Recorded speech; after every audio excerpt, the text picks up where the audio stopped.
Good morning, dear Motorsport-Magazin.com friends and Formula One fans. The practice and sprint qualifying day is behind us and we have some really exciting sporting things to discuss in this video. But first, let's take a closer look at the team principals press conference. It was a really exciting one with Adrian Newey and his departure from Red Bull Racing continuing to dominate everything, of course. It started right away with the question of whether his departure would come as a surprise. And Zak Brown's first answer was quite something. He said that 6 months ago, the whole thing would have come as a surprise to him. But after everything that has really happened since the beginning of the year, it no longer comes as a surprise to him because he knows Adrian Newey well and he knows that he is a person with a lot of integrity. These are, of course, shots fired by the McLaren managing director. What is he implying? He is saying that Adrian Newey's departure is not because he is somehow looking for a new challenge, but because of the whole situation that has arisen at Red Bull Racing, the unrest in his own team, the affair surrounding team boss Christian Horner. And he also says that the whole thing has destabilized Red Bull Racing and that he is the first domino to fall, Adrian Newey being the first domino. He was later asked specifically what he meant by that and whether he had already noticed that people from Red Bull were applying to McLaren. And he said, yes, there are now several CVs being submitted by Red Bull employees in Woking, so the statements that Zak Brown made had a lot of explosive potential, especially because Red Bull is still keen to keep the whole thing relatively small. On the one hand, Newey is perhaps no longer so important for this current team, for this current car, but on the other hand, well, a new challenge. And Dr. Helmut Marko, he also mentioned something about burnout in TV interviews today, i.e. that Adrian Newey perhaps simply no longer feels this incredible desire to be so involved in Formula One. There are, of course, different views on this whole story. Of course, not only Zak Brown was at the team principal press conference, but also a few other colleagues, including Mike Crack. And Mike Crack is team principal at Aston Martin. Adrian Newey has recently been linked to Aston Martin time and again. And Mike Crack, who is actually a very nice guy, was almost a bit angry. He did not like the fact that he was constantly being asked about Adrian Newey. He said, well, he'd always said everything anyway and so on. It is always the same questions. He did not really want to commit himself to a fixed statement, but it sounded as if Aston Martin had given up on Adrian Newey, as if they had already lost the tug of war over his person. It was interesting to hear what James Vowles, the Williams team boss, had to say about it because he had already spoken to Adrian Newey. He admitted that and said, well, Williams is a great team and so on. Adrian Newey had worked for Williams before and had been very successful there at Grove. But whether Newey will really make a comeback at Williams, I dare to doubt it. James Vowles also said other very interesting things in this press conference. He was, of course, asked about the latest rumors. Andrea Kimi Antonelli, the junior Mercedes super talent, could replace Logan Sargeant during the 2024 season. Yes, a very, very interesting story. And if you watched the driver's press conference yesterday a bit more closely and above all read between the lines and listened to Logan Sargeant's voice, well, you could kind of hear that this is not a normal home Grand Prix for him. Sure, home Grand Prix is never anything normal for him, especially as he was born in Fort Lauderdale, which is about 30 kilometers from the Formula One circuit in Miami. But you could not really hear any real anticipation from him. It almost sounded as if he had finished with this chapter of Formula One. Maybe I am reading too much into it at this point, but of course there are rumors that keep coming up. He has already had to fight for his place in this 2024 season, and his performances are still somewhat mixed, let's put it that way. He knows himself that he is under fire at Williams. When Alexander Albon broke a chassis in Melbourne, Sargeant had to give up his car for him. That was one story. The other story is that Sargeant may now have to give up his cockpit not just for one race, but for good. What exactly is it about? Well, Andrea Kimi Antonelli is an absolute super talent from Italy, currently drives in Formula 2 and is a Mercedes junior. Mercedes is still looking for a successor to Lewis Hamilton, who will be leaving the team at the end of the season, and Andrea Kimi Antonelli is actually in the draw. They think so highly of this super talent that they are not even ruling out the possibility of him sitting in the works cockpit next year, which would be his debut season in Formula One. They are currently running a very extensive test program with him. They started some time ago and have already driven a 2021 Formula One car at the Red Bull Ring. Bad weather, but only recently they drove a 2022 Formula One car in Imola. And they are already preparing him for Formula One, but if he were to sit in this Formula One Mercedes cockpit next year, then they would probably want a bit more than just a few private tests, and then it would actually be quite nice if he could perhaps get a taste of Formula One this year, even in the World Championship, and then a Williams cockpit would actually be quite lucrative. The problem with the whole story is, on the one hand, yes, Williams has 2 drivers under contract with Alexander Albon and Logan Sargeant, but on the other hand, Andrea Kimi Antonelli does not yet have a super license. He already has enough points, the 40, which he collected a long time ago, but he is not old enough. Since Max Verstappen's debut, there has been a rule that you have to be at least 18 years old, which was a reaction to the Verstappen story back then, and Andrea Kimi Antonelli is only 17 years old. He celebrates his 18th birthday on the Zandvoort race weekend, which is really on race Sunday.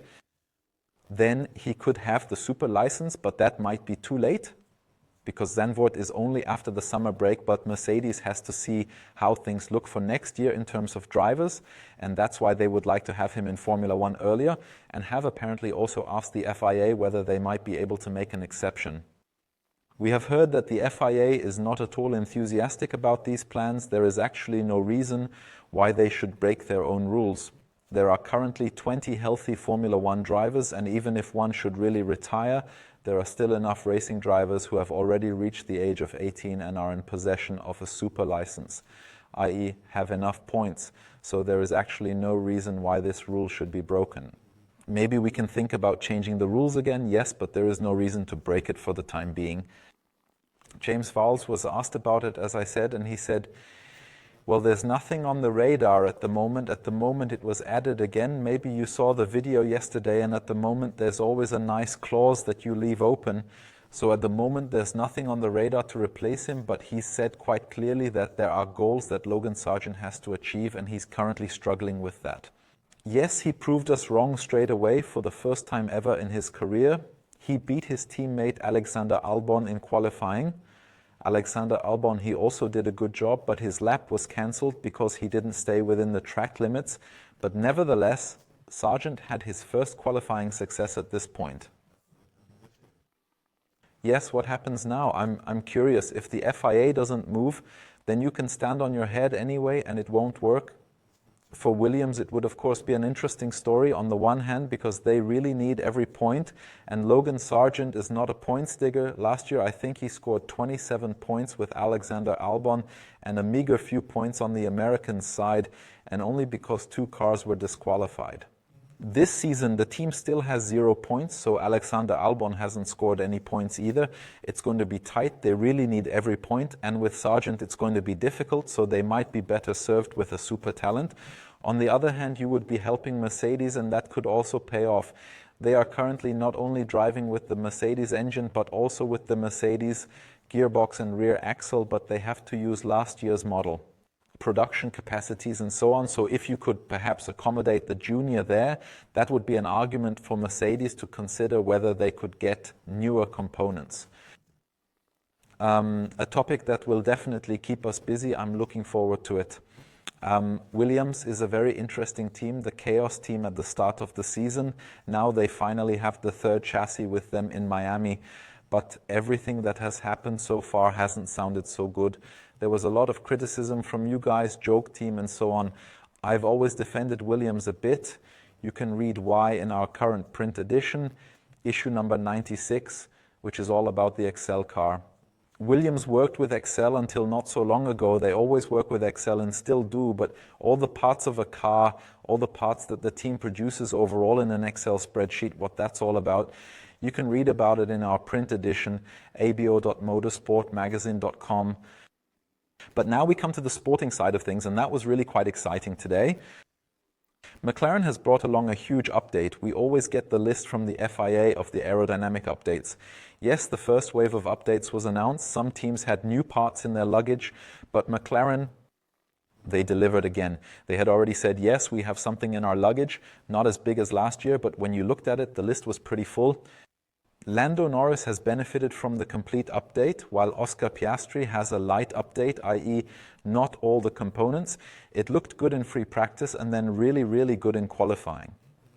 In the end, Max Verstappen still took the sprint pole in sprint qualifying, but he himself wondered how. He said, well, it went really badly for me, how badly it must have gone for the others in SQ3. In SQ1 and SQ2, McLaren actually had the lead.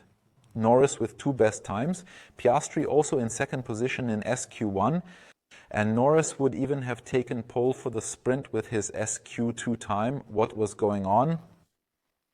We have to remember a bit about the rules. In sprint qualifying, we run SQ1 and SQ2 on the medium tires, then the soft tires are used in SQ3, and that tipped the scales a bit today. Many had problems. There were a few slips, both positive and negative. The McLaren drivers, after looking really strong in SQ1 and SQ2, only finished 6th and 9th, 6 Piastri, 9 Norris. Positive outliers were Daniel Ricciardo, for example, who sensationally drove up to 4th position. But what was going on there? It's hard to explain why you drive slower on the soft tires than on the medium tires. But all the drivers had problems. Max Verstappen has already hinted at it. He said in free practice that it felt like being on raw eggs on this soft tire. It took him a while to get it right. The McLaren drivers obviously started the outlap a bit too quickly. Then the tires overcooked in the first sector, a little bump, and then the surface also overheated, and then you get into such a vicious circle.